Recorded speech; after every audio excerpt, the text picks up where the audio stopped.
Thank you very much, Hans-Ole, for the nice introduction. The topic that I will deal with in the next 30 minutes is target hemodynamic monitoring. You know that you go through any kind of expedition during congresses like this one, you find a lot of companies that try to sell you many devices, and each company will say, my device is the best one. I think in our days, with the possibilities that we have, we are far away from the 70s where we had only one possibility to monitor our patient hemodynamically with Swan-Ganz catheter. We have a lot of opportunities. So we have to choose the hemodynamic monitoring system that answers the question we have at the bedside trying to treat our patient. And regarding this hemodynamic setting, I think there are three essential points that you have to bear in mind. One is the cardiac function, which is the pump that drives the blood through the blood vessels, and the heart rate, the stroke volume, and cardiac contractility are those elements that helps you to assess cardiac function. The other counterpart of the cardiac output is vascular tone. Without vascular tone, you don't have blood pressure and you don't have perfusion pressure of your organs. And too much vascular tone decreases your cardiac output and brings you in a cardiogenic shock. So arterial pressure is essential, and the interpretation of vascular tone as a vascular resistance is essential in the assessment of the patient, of the critically ill patient. Finally, we need in our body some fluid to circulate, and the preload is here essential to fill in the heart, our pump, to drive blood across the body. And the element that we use at the bedside to assess preload are central venous pressure, are some kind of marker of preload to filling, which, for example, end-diastolic volume, and pulse pressure variability. And I will go through these elements in my next 25 minutes, also taking in consideration which is the end goal of the treatment is to bring oxygen to the tissue. And we have to evaluate during the management of the hemodynamically stable patient whether the oxygen that we'll deliver to the tissue is enough for the needs of the patient. And so lactate comes here as a marker of dysoxia, tissue dysoxia, as an essential player. The interaction between these different parameters just mentioned is highly complex. And the experience they have that many people have problems while trying to put all things together because you have so many elements that play a role into this system that makes it sometimes difficult to follow at the bedside. So to make things more practical, more easy for you to understand, and which brings you a bit in a situation either of written exam or an oral exam like the EDICS exam is trying to deal with one patient. And I present you an 71-year-old patient that has a past history of coronary artery disease with stents, with myocardial infarction, but quite good preserved cardiac function.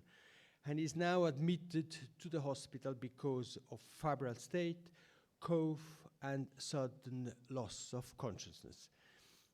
The emergency physician that saw the patient at home raised the hypothesis of a possible epilepsy. At the first clinical examination in the ER, the patient had impaired consciousness. The Glasgow Coma scale was around 10. He was hypotensive, tachycardic, hypoxemic, and febrile. And clinical examination itself suggested a hypoperfused patient because the skin was cold, the lung was wet with some rales, and urine output was decreased. This is a situation that we faced, and though the emergency physician decided to bring the patient to the ICU because of acute severe respiratory distress failure. His chest X-rays is shown here. He had a severe metabolic acidosis, as you can see here. You see this? Yes. As you can see here, with pH, which is low, he has a low bicarbonate, and he has a high lactate level. Laboratory findings suggest there is some inflammation going on. There is a CRP of 180. There are no signs at the present time that you have any kind of ischemic problems with the heart, since troponin is low, or necrotic problems with the heart, troponin, but maybe some sign of left heart failure with an elevated NT-proBNP, and the coagulation is normal, as well as platelets and leukocytes a little bit raised. Because of this severe respiratory distress and his impaired consciousness, and this could be a question during the exam, what would you do? The patient was intubated. And this is the general scenario that we have to deal with. From the hemodynamic point of view, these were the tracing that you could see in the monitor, this ECG trace here. This is the oxygen saturation, this is the arterial trace here, and this is central venous pressure. And the upper part of the scale here is 20 millimeter of mercury, this is 0 millimeter of mercury for a second. And the values that were recorded, the mean values that are recorded for the patient at this stage are written here. I don't read it, but and an echo has been performed since he had this history of ischemic heart disease, and those are the results there. What do you do at this stage? What is the problem, essential problem? Who would give the butamine? Raise the hand. One. Who would give fluids? Large majority. Very good. Why would you give fluid? I think just looking at the pressure trace at this stage, the monitor tells you there is a huge pulse pressure variability.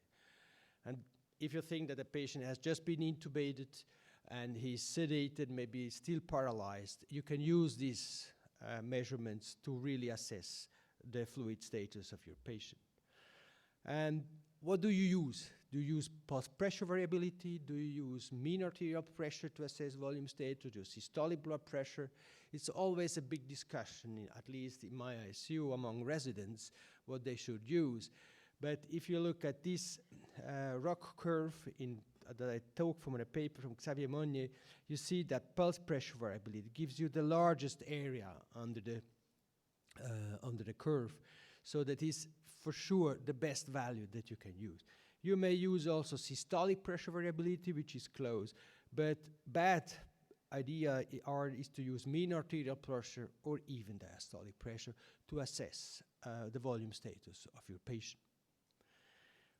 What is diastolic pressure good for? And diastolic pressure, I think, is an essential value that you should always look at, but not to assess volume status, but to assess vascular tone. Because this is the pressure at the end that remains in your vessels when the stroke volume has passed through the aorta system or just before the next contraction. And you see very nicely that in this older study, they found that the diastolic pressure in non-survivor was significantly lower compared to survivor, and that the need to control this diastolic pressure to maintain this pressure of norepinephrine in non-survivor was much higher. So it clearly shows that the level of diastolic pressure allows you to make a prognosis about the vascular tone and the hemodynamic state of your patient. Another parameter which you can easily assess at the bedside at this moment when you starting thinking maybe to monitor cardiac output is the cardiac power, to assess the cardiac power, which is the product of the cardiac output and the pressure. So what the heart drives for and the pressure itself. And you see from this part of the slide that it allows you to differentiate state of cardiogenic shock due to reduced cardiac contractility and states of hypertensive crisis with a preserved cardiac function but high blood pressure and diastolic dysfunction. You see here in patient with septic shock and preserved cardiac function, you have a high cardiac power index. So these are the essential things that you can assess at the bedside to try to figure out whether your patient needs volume. Now, what about the assessment of cardiac output without measuring the cardiac output itself with a device? And these are the values that may tell you give you some information of cardiac output. And the value that I'm looking out now at is the central venous oxygenation, which is something that you can easily draw from a blood or measure from a blood sample taken from your central venous catheter. This is old physiology. It is known since very long time that mixed venous oxygenation or central venous oxygenation decreases significantly while cardiac index decreases and depends on oxygen consumption. So indirectly, you can say, I will measure mixed venous oxygen saturation or central venous oxygenation to assess what is the cardiac output. And the central venous oxygen saturation below 50% is strongly suggesting a impaired oxygen delivery to the periphery. And with an impaired oxygen delivery to the periphery, you can also couple lactate. Lactate as a marker of tissue dysoxia. And as soon as cardiac output decreases and oxygen delivery decreases, then you have an increase of lactate after the critical oxygen delivery threshold is broken through. However, if you look back to your ICU, you try to remember the patient that you face in the ICU and look at the situation of our patient. In our patient, the lactate level was around 5, and the oxygen, central venous oxygen saturation was 75. What does it mean? So we have some kind of contradictory information according to central venous oxygen. Okay, our patient has a normal cardiac output, or not a decreased cardiac output. However, it still has signs of tissue dysoxia because lactate is increased. So these parameters are essential when you are facing with a patient at the initial phase of his shock and try to figure out what is the cause. Another parameter that may help you to assess tissue perfusion, and is known since many years, and I showed this study that showed a very nicely correlation between the cardiac index, here displayed on the y-axis, and the difference between the venous and the arterial PCO2.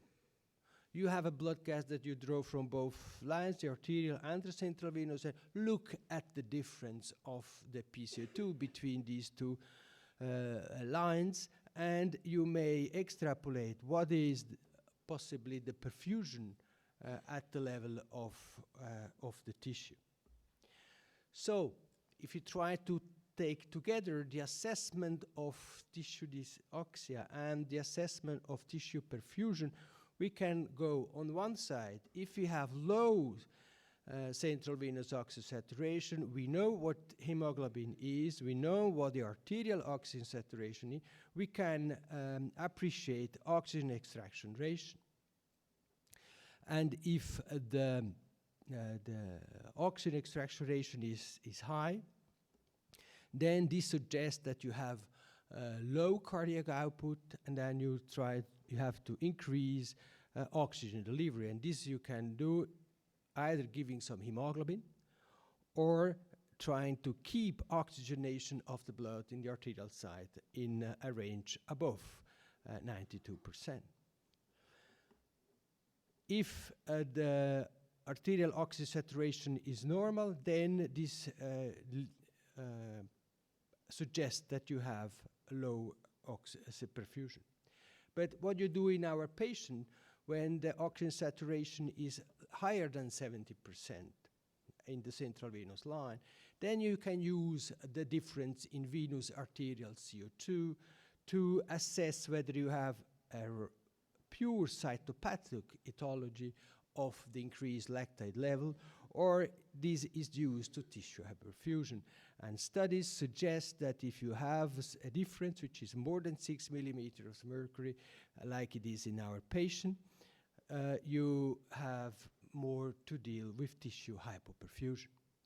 At this stage, again, you will assess the fluid status, you assess the preload of your patient, looking whether he is fluid responsive. You give a fluid challenge, and you can look if your patient is deeply sedated and maybe paralyzed and does not breathe spontaneously, pulse pressure variability to deal with this problem. If your full pressure variability is higher than 13%, then you administer fluid and look what it happens. If your pulse pressure variability is lower than 30%, suggesting that the patient is filled, at this stage you need something else to assess the cardiac performance. And there is no other possibility then at this stage to introduce a device that measures fiably your cardiac output. And in this case, it may be either a PICO catheter or a pulmonary artery catheter. And if your cardiac output is low, since you think that your patient is adequately filled, then you add dobutamine as a vessel. If your cardiac output is high and your pulse pressure variability is below 30%, then you have to deal with a condition where the utilization of oxygen at the level of the cell is impaired by a perfusion-independent mechanism, and this explains the rise in lactate, or lactate clearance is impaired. Why should we measure the cardiac output when we have important questions to ask, we have in the situation as just mentioned? Because guessing the cardiac output, it's very difficult. This is a scatter plot derived from a study that we did in the past, looking what was the cardiac output guessed by the physician at the bedside compared with the values measured in the with a transpulmonary hemodilution technique. These are the values measured, and these are the values guessed. And you see that we tend to overestimate cardiac output. And therefore, I think it's important to measure cardiac output. If you have the measurement of cardiac output, you can calculate, as I told you before, the cardiac power, but you can also assess the fluid status in a patient which is breathing spontaneously, for example, using passive leg raises, where the L helps you. There's good data showing to differentiate between responders and non-responders. You can also use other things like end expiratory pose to differentiate between these two types of situation. So let's come back for the last part of the talk to our patient. And this is the condition 5 days. This is his chest X-ray. And at this stage, we have a quite stable hemodynamic condition with a lactate of 1.4, with at this stage a very low central venous pressure, because we try to decrease the fluid content of this patient, thinking that this patient may have left heart failure or was over-resuscitation at the beginning. But some dobutamine was started at this stage because we were observing after starting the invasive hemodynamic measurement or cardiac output measure that cardiac power index was on the lower range, and the cardiac index without dobutamine was below 2.5 milliliters, suggesting that there is some cardiac dysfunction in this patient. Using a transpulmonary hemodilution technique, you have other parameters that you can bring into consideration for the assessment of the hemodynamic status and the lung of this patient. And what those values, though, tell you. And these are the values of the disturbed gas exchange. You see here, have high oxygen FiO2 with a high PEEP and a blood gas which is compensated but with important support. What does this patient has? What do you think? Does this patient have left heart failure? You think the left heart failure? Does this patient has RDS? 1, 2, 3. You're not so sure, huh? That's difficult. Okay. Extravascular lung water is increasing. Use your microphone. Extravascular lung water is increasing, and the cardiac power index is low. So you are in doubt. It might be cardiogenic or non-cardiogenic pulmonary edema, but the patient is in pulmonary edema. Okay, it's correct. I agree with you. The patient is in pulmonary edema. The question that I have, what is the cause of pulmonary edema? Other suggestions? Somebody who raised the hand for the RDS. Why do you say RDS?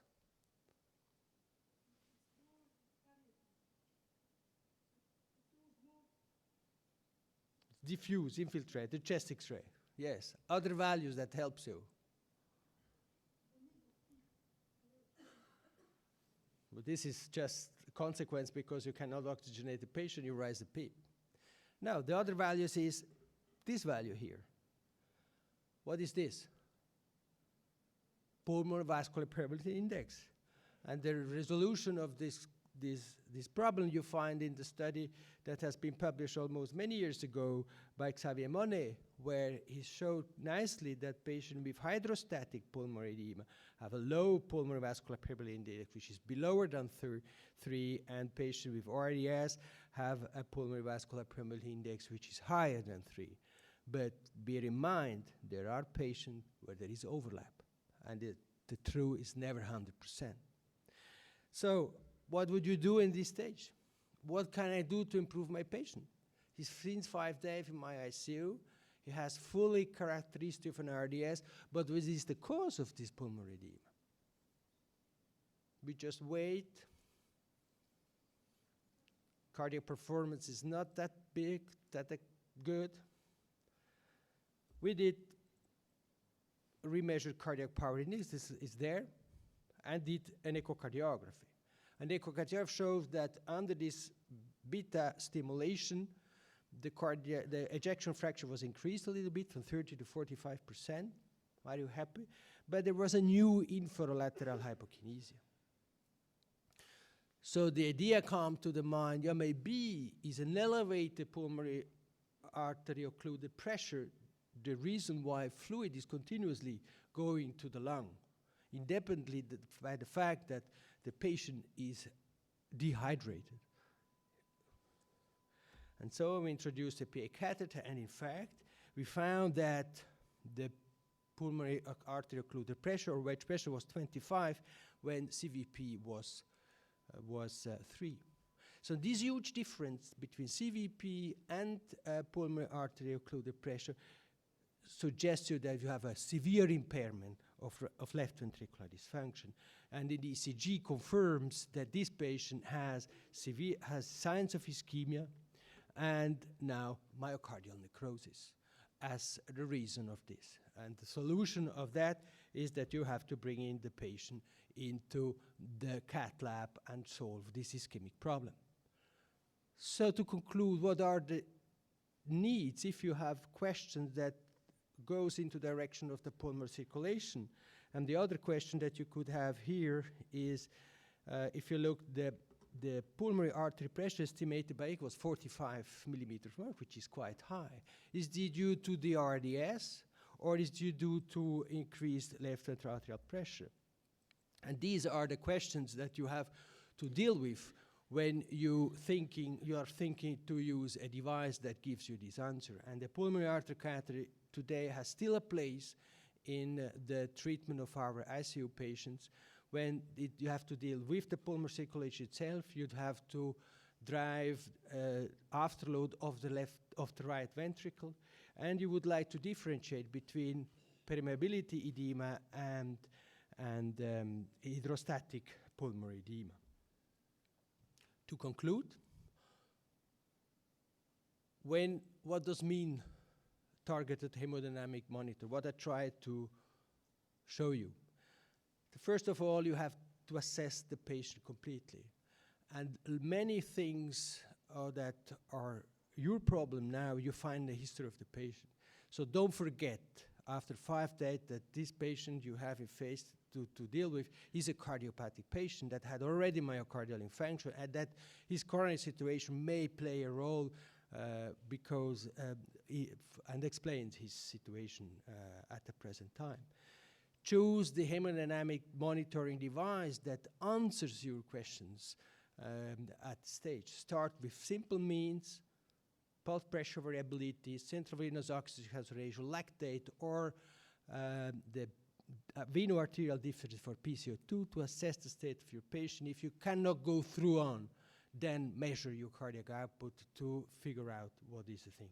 And at the end, if you have in a rare situation to deal with a problem where you need a PA catheter, then you use a PA catheter.